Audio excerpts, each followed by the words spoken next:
Hello दोस्तों, आपका स्वागत करता हूं टाइम्स ऑफ स्टॉक मार्केट में।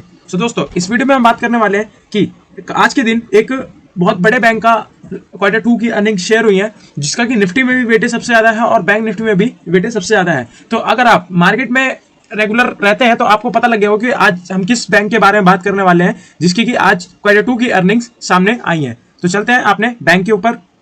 तो जो बैंक है हमारा वो है HDFC बैंक। तो HDFC बैंक आज के दिन चला है लगभग 3 पॉइंट्स के आसपास की, इसमें लूज इसने किया है 0.24% का। तो मैक्सिमम देखिए इसकी, तो मैक्सिमम में अच्छा रिटर्न 27,000% का रिटर्न दिया है मैक्स, और 5 ईयर्स के अंदर इसने 55% का रिटर्न दिया है। तो एक ये ब्लू चिप कंपनी है, जिसे कहते हैं कि हैवी, जब इंसान जब बूढ़ा हो जाता है ना तो उसके चीजें वैसे मतलब बहुत कम काम कर पाता है। तो वही चीज HDFC है। HDFC एक समझो कि एक बच्चे से या बूढ़ा बन चुका है HDFC। तो इसकी जो चाल होगी ना वो ऐसी आपको दिखेगी, हल्की फुल्की चलेगी, 1-1.5% आधे परसेंट की डे के हिसाब से इसकी ये चाल आपको देखने को मिलेगी। और ये चीज दोस्तों, ये चीज आपको याद रखने वाली चीज है कि बूढ़ा तो हो गया लेकिन एक्सपीरियंस उसके पास सबसे ज्यादा रहता है। तो इसीलिए HDFC बैंक में आपको अगर इन्वेस्टमेंट के लिए अगर सोचते भी हो तो आपको लॉन्ग टर्म की इन्वेस्टमेंट के लिए सोचना है। तो चलते हैं इसकी हम अर्निंग्स के ऊपर। तो आपको इसकी अर्निंग्स यहां से दिख जाएगी। आपको BSE पे जाओगे, BSE पे लिखा हुआ है HDFC, यहाँ पे 9 लिखा हुआ है, 9 के ऊपर क्लिक करना है। इसके 9 इवेंट्स हैं, तो ये आपको सेकंड नंबर पे दिखेगा, इस पर क्लिक करना है। क्लिक करके इसके नीचे आ जाना है। आपको नीचे आओगे, यहाँ पे आपको दिख रहेगा, यहाँ पे इसको PDF को इसकी सेव कर लेना है। तो चलते हैं इसकी PDF के ऊपर। आगे हम इसकी PDF के ऊपर, तो PDF में क्या है, यह इसकी PDF के ऊपर। तो इसके नंबर्स देखो, इसके नंबर्स इंक्रीजमेंट फेवर में आपको दिख जाएंगे। अगर आप क्वार्टरली देखो, ईयर ऑन ईयर बेसिस तो नो डाउट कंपनी के अंदर ग्रोथ है, ईयर ऑन बेसिस तो कंपनी ग्रो कर रही है। अब आप देखो इसके क्वार्टरली अर्निंग्स इसकी देखो 2022 से। और दोस्तों एक चीज, ये चीज कंफर्म कर याद रखना कि ये इसके मर्जर के नंबर है। सबसे बड़ी बात आपको ये याद रखने वाली चीज है कि इसके HDFC limited and HDFC bank के जो मर्जर हुआ है वो दोनों, इन्होंने दोनों प्लस ये लिखा ना A+B+, तो इन्होंने दोनों को इक्वल करके पेश किया है, सिंगल के नंबर नहीं दिए। ये इक्वल नंबर के पेश है, तो इसमें आपको ज्यादा फोकस करके इसको देखना पड़ेगा। तो यहाँ पे देखो ये इसके सिंगल नंबर है, बिकॉज यहाँ अब ये इस वाले क्वार्टर से इसका पूरा पास चेंज होता है, क्योंकि यहाँ पे इसके डबल नंबर है। ये फर्स्ट इस वाली अर्निंग, इस वाले क्वार्टर में आपको थोड़ी डाउट, दिक्कत, प्रॉब्लम हो सकती है, फेस करनी पड़ सकती है। नेक्स्ट क्वार्टर में आपका नॉर्मली काम चलेगा। क्यों? क्योंकि दोनों की अब जो अर्निंग्स आएंगी वो एक साथ काम करने की बात की आएंगी। और ये वाली कि HDFC ने कितना कमाया था और HDFC लिमिटेड ने कितना कमाया था, उस बेसिस की है इसकी अर्निंग्स। तो इसकी अर्निंग्स इंक्रीजमेंट में है, ठीक है। और अगर अदर इनकम में देखें, अदर इनकम भी इसकी बढ़ती हुई दिख रही है आपको। ये 922 से 107। और टोटल इनकम से देखें तो दोस्तों ये चीज लैक्स के नंबर है, इसके लैक में है इसके नंबर्स। और इंटरेस्ट एक्सपेंडेड देखे तो ये देखे 40, ये 24, ये भी इंक्रीजमेंट होते हुए दिख रहा है। और एम्प्लॉय कॉस्ट देखे तो एम्प्लॉय कॉस्ट में है इसकी 5147, एम्प्लॉय कॉस्ट भी इसकी बढ़ी है। और अदर ऑपरेटिंग एक्सपेंसेस भी देखो तो कि 10102, ये भी इंक्रीजमेंट दिखी है, इंक्रीज होती है, ये भी है। तो दोस्तों ये चीज आपको फोकस करके रखनी है। मैं आपको ये चीज बार बार बोल रहा हूँ कि इसके ये जो है ये इसके मर्जर के नंबर है, जो इन्होंने जितनी कमाई करी है वो उस हिसाब से मर्जर HDFC बैंक और HDFC ने जितनी भी कमाई करी है वो एक साथ इसकी मर्जर के नंबर्स हैं। तो देखते हैं आगे इसकी NPA पे फोकस करते हैं। इसके NPA में देखें तो NPA इसका ये देखो, ये NPA में अच्छी तगड़ी इंक्रीजमेंट हुई है इसकी। NPA मतलब आपका क्या हो गया, non performing asset. Non performing asset किसी भी बैंकिंग, अगर आप किसी बैंकिंग सेक्टर को ट्रैक करते हो ना तो आपको ये चीज पता होगी नॉन परफॉर्मिंग एसेट्स क्या होते हैं। नॉन परफॉर्मिंग एसेट्स वो एसेट्स होते हैं, मैं आपको इस वीडियो में बता देता हूं कि जैसे कि कंपनी, बैंक ने किसी को लोन दिया है, 1 लाख रुपए का लोन दिया, और वो अगला जिसने लोन लिया है वो 1 लाख रुपए का लोन नहीं चुका पा रहा है। तो ये वाली इसकी लिस्ट में उसके कॉल भी नहीं लग रही, उसकी बहुत सारी, उसके कोई प्रॉपर्टी वगैरह कुछ भी हो, तो उस इस वाले रीजन में जो बैंक्स होती है इस वाले बंदे को अपने फाइल्स के अंदर नॉन NPA के अंदर डाल देती है। नॉन परफॉर्मिंग एसेट मतलब कि जो हमने इनको दिया है अमाउंट वो हमारा वर्क नहीं कर रहा, नॉन परफॉर्म, इससे समझ जाओ नॉन परफॉर्म। और एसेट हो गया आपका अमाउंट जो दिया है, नॉन परफॉर्म, वो नॉन परफॉर्मिंग है, वो परफॉर्म नहीं कर पा रहा हमारा। तो इसकी ये देखो इंक्रीजमेंट दिखिए। तो बड़े बैंक में आपको आमतौर पे इंक्रीज, इसकी नॉन परफॉर्मिंग एसेट्स में आपको ईयरली या क्वार्टरली आपको इंक्रीजमेंट दिखने को मिल जाएगी, क्योंकि यही चीज इनकी मेन होती है। अगर ये किसी को लोन नहीं देंगे, अगर फिर वहां से अमाउंट नहीं आ पाएगा तो फिर बैंक कंपनी चीजें काम कैसे करेंगी, बड़ी कैसे बनेगी। तो NPA में देखें इसकी, तो NPA में भी 0.35% मतलब 5% की इंक्रीजमेंट है। और नेटवर्थ में देखें तो नेटवर्थ में भी इंक्रीजमेंट आई है। इंक्रीजमेंट कितनी आई है, यहाँ 286 था, यहाँ 397 हो गया। तो ये इंक्रीजमेंट आपको दोनों की बेसिस पे है, ये HDFC बैंक और HDFC लिमिटेड की बेसिस पे है। चलते इसकी डिजिटल ब्रोकिंग, जो इसकी डिजिटल वेब्स है उसकी देखते हैं।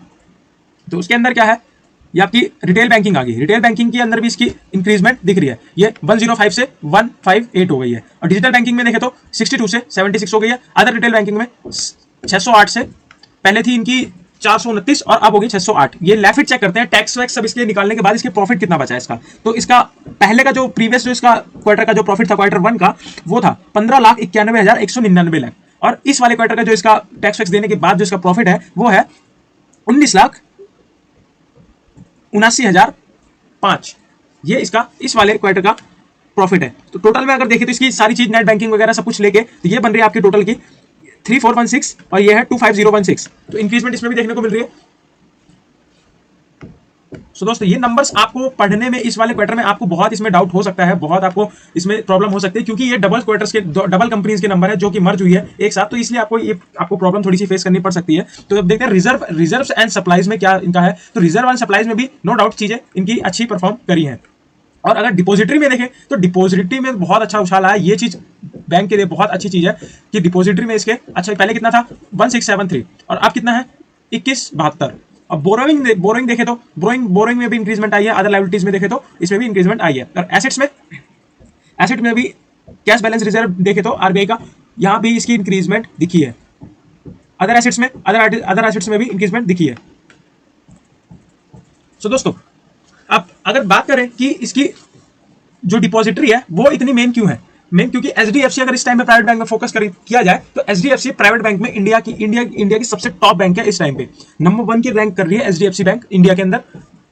तो इसके अंदर की कितनी डिपॉजिटरी होती है, कितने फंड्स डिपॉजिट होते हैं वो चीज डिपेंड करती है। जितने फंड्स डिपॉजिट होंगे बैंक को उतना ही बड़ा बैंक बनने में उसकी मदद करता है। जितने उसके अंदर ट्रांजेक्शंस होती हैं तो वो इस हिसाब से बैंक अपने आप को परफॉर्म करता है। तो चलते हैं इसके एक बार स्क्रीनर पे इसका रिजल्ट चेक करते हैं। स्क्रीनर पे अगर आपको उसमें कोई प्रॉब्लम आ रही हो तो आप सिंपल तरीके से स्क्रीनर पे जाके चेक कर सकते हो। स्क्रीनर पे भी आपको रिजल्ट सामने आ जाएगा। तो ये क्वार्टरली बेसिस पे है ये।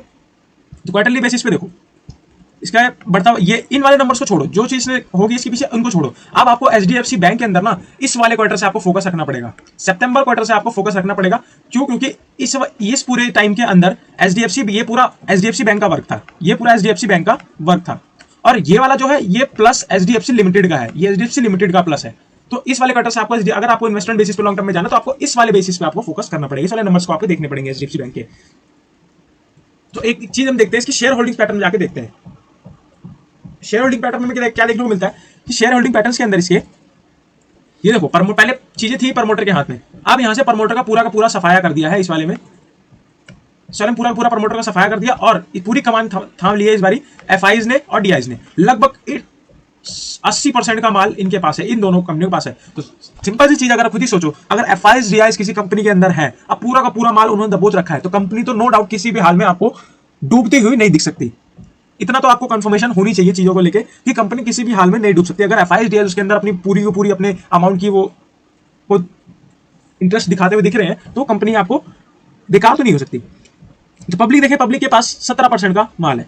गवर्नमेंट के पास, गवर्नमेंट ने भी अपनी इंक्रीजमेंट करी है और देखे तो डीआईज ने भी अपनी कितनी इंक्रीजमेंट करी है, लगभग 26 से 30 और यहाँ पे 33 से 52। सबसे ज्यादा एफआईज ने इसके अंदर इंक्रीजमेंट करी है। और गवर्नमेंट की इसकी पब्लिक की देखें तो पब्लिक की 14 से 71 पब्लिक में।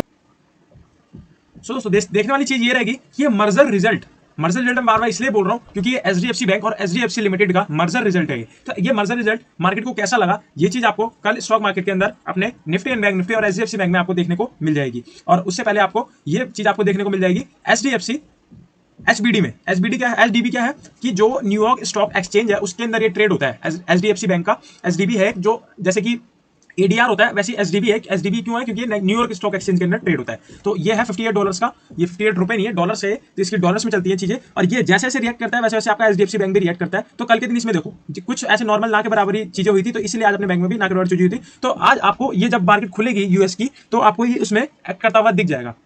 तो आप चलते हैं इसके एक्सपेक्टेड कितना था। तो एक्सपेक्टेड था इसका 14, इसकी जो अर्निंग्स है नेट प्रॉफिट जो था उसका एक्सपेक्टेड था कि ये इतना कमा लेगी। ये एक्सट्रीम था इसका कि 14,120 करोड़ कमा लेगी, लेकिन ये एक्सट्रीम तोड़ के इसने किया है 15,976 करोड़ का। इतना तगड़ा इसने बूस्ट मारा है, 15,976 करोड़ का इसका प्रॉफिट आया है ईयर ऑन ईयर बेसिस। और एक्सट्रीम इतना था। तो आपको तो ये चीजें हमें कल देखनी पड़ेगी कि बाजार को कैसे नंबर्स लगते हैं। अगर बाजार को अच्छे नंबर्स लगे तो मॉर्निंग में ही आपको निफ्टी एंड बैंक निफ्टी की गैप अप ओपनिंग देखने को मिल जाएगी। ये डिपेंड्स करता है यूएस मार्केट में कि इसका डीबीआर कैसा चलता है, एचडीबी इसका कैसे चलता है। तो दोस्तों आशा करता हूं आपको वीडियो अच्छी लगी होगी। तो वीडियो अच्छी लगी तो चैनल को सब्सक्राइब कर देना, वीडियो को लाइक कर देना। मिलते हैं आपसे नेक्स्ट वीडियो में, जब तक के लिए टाटा बाय बाय।